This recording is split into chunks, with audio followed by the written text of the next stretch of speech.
This is going to be one of my first lives, and after my last garden tour, many of you commented that you wanted to see more plants and less of me. So we're going to do a quick garden tour this morning, and I'm going to give you a little bit of an insight about what things look like here in the North Lodge cottage garden. The video obviously will then be posted. If you've got any queries or questions, please don't hesitate to ask. You know I love answering as many of your questions as possible. I am now going to attempt to flip the camera so you can see what we're talking about, and you join me sitting here in one of the favourite spots of the garden. I'm up in the wildflower meadow from wildflowerturf.co.uk, a very peaceful and tranquil spot in the garden containing my beehive. So I'm just going to flip the camera around now. There we go, less of me and more plants, just as you asked.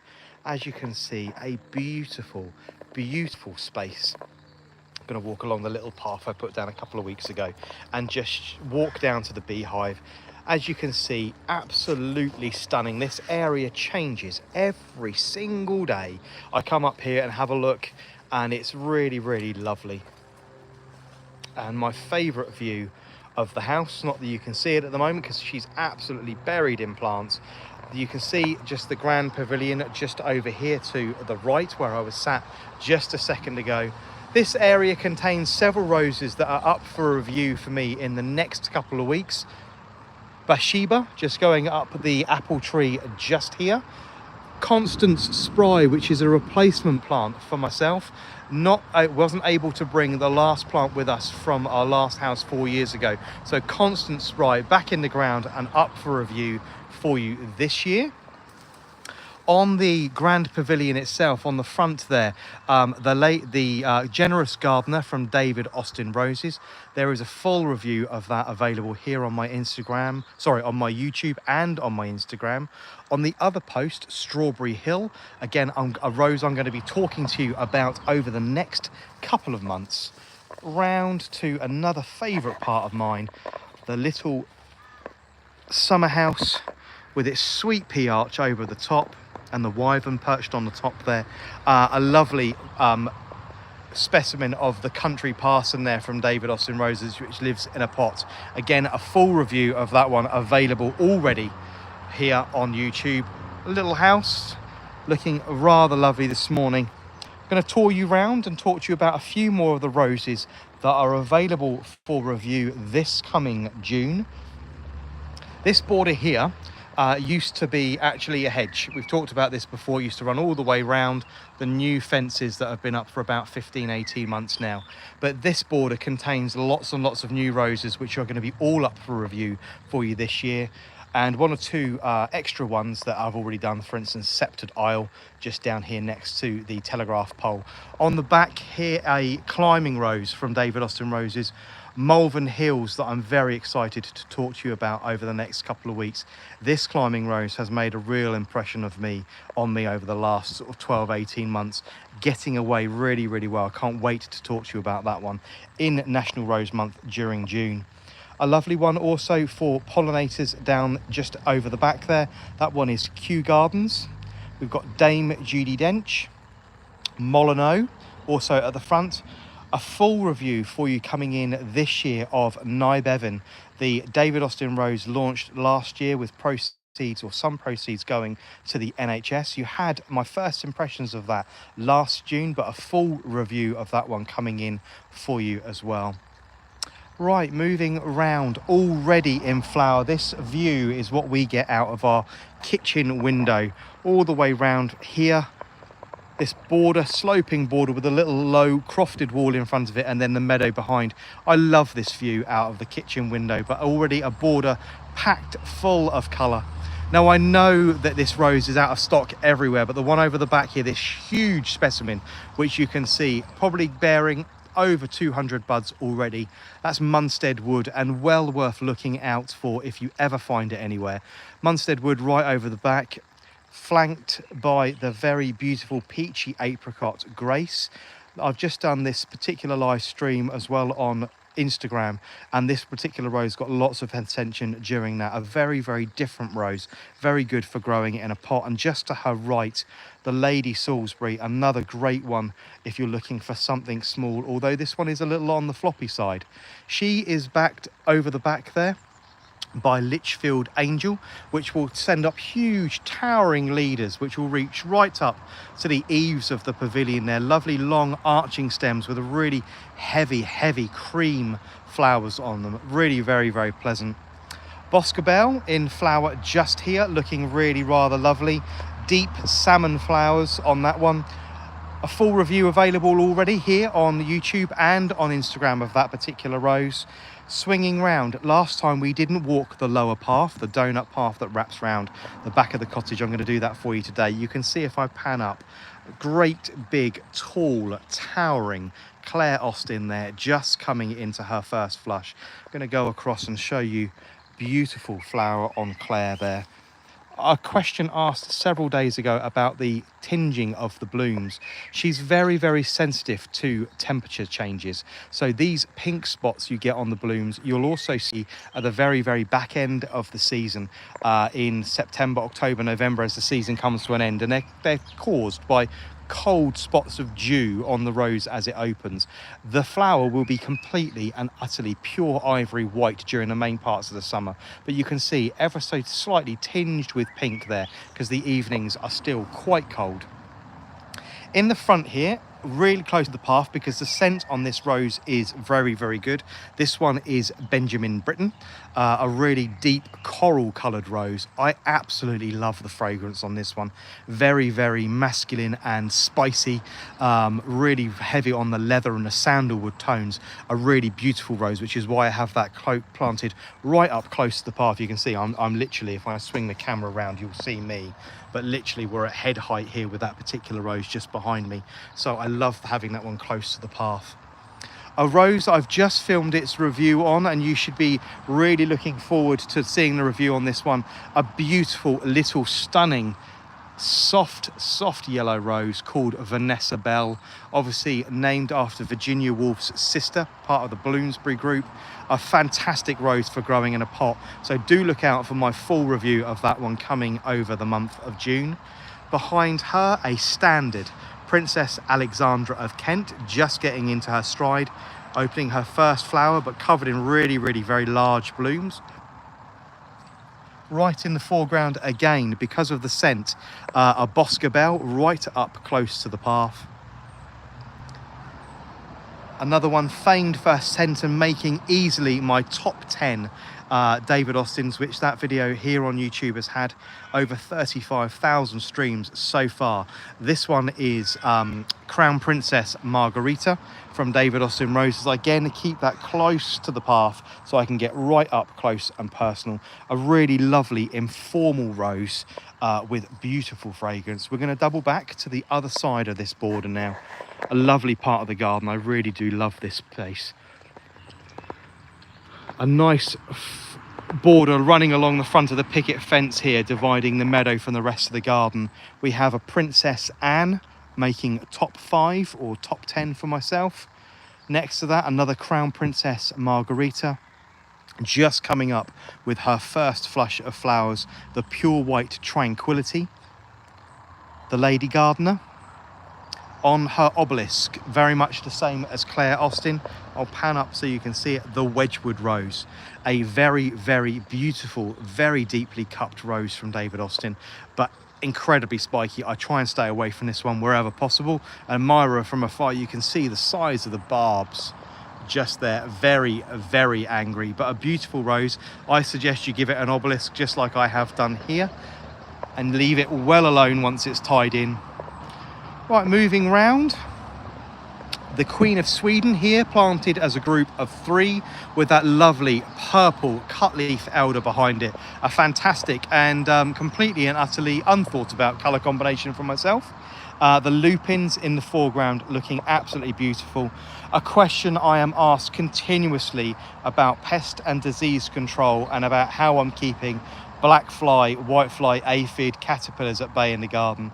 And I cannot suggest enough about increasing your levels of habitat in your garden to encourage not only ladybirds, but hoverflies and earwigs into the garden that's going to eat all of those things, but also to encourage small garden birds. And that's not just about putting up a nest box, that's giving the birds some cover, giving them some actual habitat. So yeah, really, you want to be increasing the habitat. Thank you very much, Jen, for your comment. Crown Princess Margarita is well worth looking out for, and I'm pleased that you've got that and you're looking forward to that being in flower, because it is a fabulous rose. Don't forget, if you've ordered roses over the last year and they're just going into the ground, you do need to be patient with them. Give them a little bit of time. Those roses are going to be taking something in the region of 18, 24, sometimes 36 months really to re-establish themselves and really find their stride. Care in the first 6 to 8 months is really important. Make sure you give them all the love and attention that you really can. Right, moving around the garden. Everybody that knows my style from Instagram will know that I am literally buried in plants, and I know I've got far too much of everything, but we've got Anne Boleyn down the front here, a fabulous rose for popping in a pot. Over the back there, a full review available on Charlotte. For me, not a great rose from David Austin, but the scent on that particular one is really, really very good, but very, very prone to black spot, mold and mildew, and completely dropping its leaves. Right, we're going to go, as I say, and walk down the lower path. I'm going to pan back so you can get your orientation. The little wildflower meadow where we came from, the cottage just here looking really, really lovely. Another rose on next to the path. Obviously, as we go down on the right hand side, we had Crown Princess Margarita. I'll swing around so you can see it just coming up into bud now, very squinty because the sun's really coming up now. This one is Sceptred Isle from David Austin Roses. Very, very highly scented and comes very strongly recommended by myself. Again, really close to the path, so I can get right up close and personal with that one and enjoy its fragrance. A rose that I'm going to be filming its review for you today for National Rose Month, the stunning Emily Bronte, just here. I can't wait to bring you my first impressions and my full review of that one. That video will be incoming for you over the month of June, where myself and David Austin are going to be bringing you something very, very special for all of you over the month of June. On lower path, right up close and personal. I'm not a gardener that really pays attention to the size of plants. I like to muddle everything up. I like my borders to sort of, as you can see, go up and down and up and down. There's no rhythm, it's all random. Right up close to the edge of the path here, towering above me, is LD Braithwaite from David Austin Roses. A very, very strong and vivid, powerful red rose, which I really enjoy, with that huge hosta. That one is Big Daddy right down at the front. You can see the size of those leaves. If I put my hands in there, are really, really very large. And again, a question that I get asked an awful lot is about how I keep the slugs and snails off of my hostas. I'm going to boast now. Look at that one. He is so far completely untouched. No garlic water, no copper, no gravel. Literally, it's just the sheer amount of birds that we encourage into the garden. You can hear them tweeting around behind me. 2 families of wrens, one on each side of the cottage, living in groups of 6, 7 and 8. They've both fledged really decent sized broods this year, so more into the fray. I'm going to part this because look what I've just found. The first bloom, there you can see on LD Braithwaite, just there. Huge, red, beautiful flower tucked away over the back there. So I'm really glad I found that. Over the back, some towering tall tree lilies. Those will come up to around 8 feet, but working our way through the border, tucked right over the back there, a Princess Anne. On the back of the cottage, growing up with Clematis Rebecca, we've got Madame Alfred Carrière. Port Sunlight, the Lark Ascending, some more Queen of Swedens. Can you hear my little wrens going crazy? I'm obviously into their territory. They're obviously got babies out and they're just warning their little youngsters that I'm about. Obviously mean them no harm whatsoever, but they're all tweeting. Here we go, he's just over the back there. Then we've got Jubilee Celebration in the foreground here with me, and also another Tranquility. And round to my favourite and number one David Austin rose, Lady Emma Hamilton, as I say, always quite far behind Everybody else only just coming up into bloom now. But as we walk along the lower path, I'm sorry, the light levels are really squinty now. We're struggling to focus. We're just coming back down on the lower path, and we're going to go up onto the lawn, and we'll continue working our way along the long border.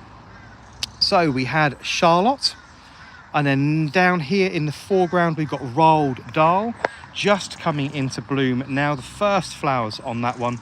Again, a full review of this lovely David Austin rose available here on my YouTube and also on my Instagram.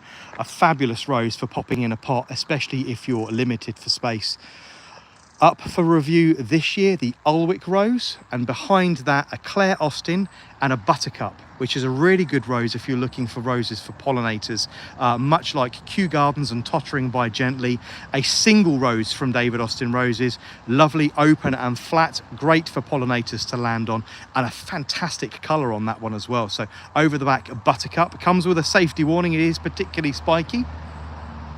Moving along the border, we have over the back another Claire Austin and another Queen of Sweden, and in the foreground, just starting to come through, we have the Crocus Rose. Again, you can see I'm not going to be ashamed of showing you this because gardens are not perfect. A few whitefly on the Crocus Rose there. Food for the ladybirds and for the hoverfly larvae.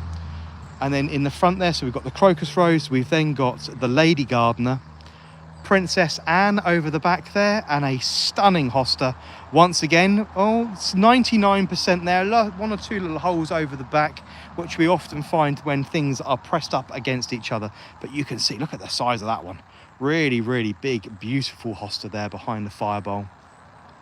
Working our way along, huge rambling rose. And when I'm talking to you about adding environment and habitat for things, this is one of the areas of the garden I leave well alone. One, it's a really big angry rose, I don't want to get caught up in it, but the wrens and the bullfinches and the goldfinches and the blue tits absolutely love this plant. I leave this well alone. They use this as a transition sort of space coming in from the trees that surround us here, and they jump down onto this rose and then they use it to move around the garden. So we leave this rose well alone. Another old rose grown by David Austin, but obviously not bred because this is a rose from the 1800s. This one is Blush Noisette here on the left-hand side of the rose arch here. A really, really lovely rose that I'm looking forward to reviewing in full for you this coming June. Just as you can see, coming up into flower now, literally smothered in beautiful sprays of buds. That's not going to be far away. On the other side, in comparison, a very, very deep crimson rose reviewed for you last year, Tess of the D'Urbervilles down the right-hand side. Moving along the border, this particular border doesn't get full sun. This one, no sun at all at this time of the day. The tree peony enjoying a little spot of shade, and other plants like the Lady of Shalott from David Austin Roses directly ahead of me, flanked by the bronze fennel and the red Persicaria red dragon just there. A lovely burnt combination of orange and bronze and reddy all together. But this particular border doesn't get full sun, so also if you're looking out for roses for partial shade, Imogen, which is just here coming into bloom here, another really good rose that does well on only 4 or 5 hours worth of sun a day. Again, along another, because I can never have too many, Lady Emma Hamilton just in the foreground here. And the border just in front of the hot tub, a really lovely oval shaped or D-shaped, kidney shaped border, which has far too many plants in it, I know you're all going to say. But packed into this border we have Darcy Bustle, then we got Harlow Carr with her terracotta pots. That reel on Instagram got an awful lot of attention over the last couple of days about increasing habitat in your garden and giving somewhere for your mini beasts to live. I'm going to lift one of those up and see if we can find anybody in here. Who have we got in here? Nobody in that one this morning. Oh, we have a spider. A fantastic living in this one this morning, but a really, really good idea for giving your ladybirds, your earwigs, your hoverfly larvae, all of those things beneficial to the garden, somewhere to live. So Harlow Carr, then we've got Graham Thomas, Desdemona, Boscobel, and in full flower already, always one of the first 4 up in bloom at the very beginning of the year, Olivia Rose Austin. if I pan back, you'll be able to see. Don't forget, if you want to ask me a question, please do feel free to ask me a question. I'll either answer it during the live or afterwards. We've got two standards in this border. One is Wild Eve and the other one Gentle Hermione, both reaching for the sky now, coming up ready to bloom in the next couple of weeks. Right, I'll pan round so you can see your orientation. Our little house just tucked there, our beautiful tree fern just unfurling there, and another little one just over there, and our little stopgap meadow sown just as a stopgap while we continue to work on the areas around the house and our beautiful olive tree. I'm going to take a little walk round so you can see the messier parts of the garden, but before we do, in front of the tub on the little south-facing patio, this one is a Stacia Vi from David Austin Roses. Absolutely stunning. This is third year in this pot for this one. On my most photographed rose, I'm obsessed with this rose. So if you haven't looked out this one or watched the review of this one yet, it is available both here and on my Instagram. Do have a look at that one because it's a fabulous rose. And in the old galvanized tub just here, Royal Jubilee in the far left hand side, you can see reaching up on the left hand side of that window, a beautiful arching stemmed rose from Dave Austin, which has very, very deep chalice shaped, sort of peony shaped blooms which hang down. So planting it up in this raised old galvanized tub gives you a fantastic way of enjoying its blooms. Right, I was asked a couple of days ago whether Bring Me Sunshine has any blooms on it, and the answer to that is not just yet. Here in those lovely Corton steel planters provided by Weather It, she has lots and lots of blooms. Bring Me Sunshine doing very well, and another one just over here. Please excuse the bits and pieces that are about. A garden of this size, there's always stuff being worked on. So the stock fencing is out for today. That's going to be used as dahlia supports over today and tomorrow. Get that done. But Bring Me Sunshine, this year's launch from David Austin Roses, is looking absolutely fabulous. Another one just over there, really, really coming up and looking strong, smothered in bud. So you're not going to get a full review of that this year. You're going to get my first impressions. I never will give you a review of a rose that's been in the ground for less than 12 months. So a first impressions due during National Rose Month of Bring Me Sunshine. I'm yet to get my hands on the beautiful Elizabeth for this year's Platinum Jubilee celebrations. I haven't managed to get hold of it just yet, so I will hopefully be able to get hold of that during Chelsea. There we go, Gertrude Jekyll just up the side of the stable here, and we're now working our way round into the vegetable and cutting garden, a very industrial area where I'm growing sweet peas. You can see that I'm doing really well along this side, having to keep everything very, very much covered in the garden at the moment. The squirrels and the blackbirds are driving me mad, digging absolutely everything. So you can see the cloches on pretty much everything. I better actually just lift those off because you can see they're starting to warm up in this morning's sunshine. So we'll lift those off. Just some carrots going on just under there.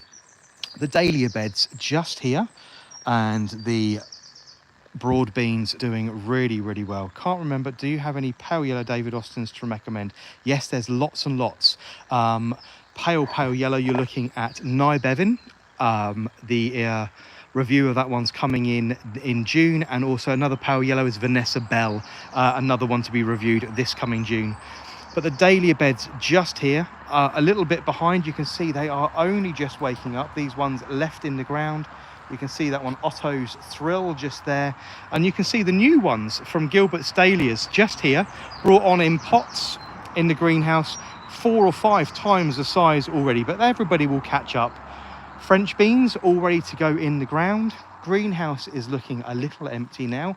Everybody is emptying out, ready for the tomatoes, cucumbers, melons to go in for the actual main part of the summer. And over the back there, you can see Dahlia Imperialis, the tree dahlia that I'm growing on. Going to keep that in the greenhouse to the very, very last minute until I can't handle it anymore. See if I can get it as big as I can possibly get it. It should be around 10 feet tall by the time it flowers, if I can get it to flowering before the frost gets it. So keeping it in the greenhouse and really forcing it along for the time being.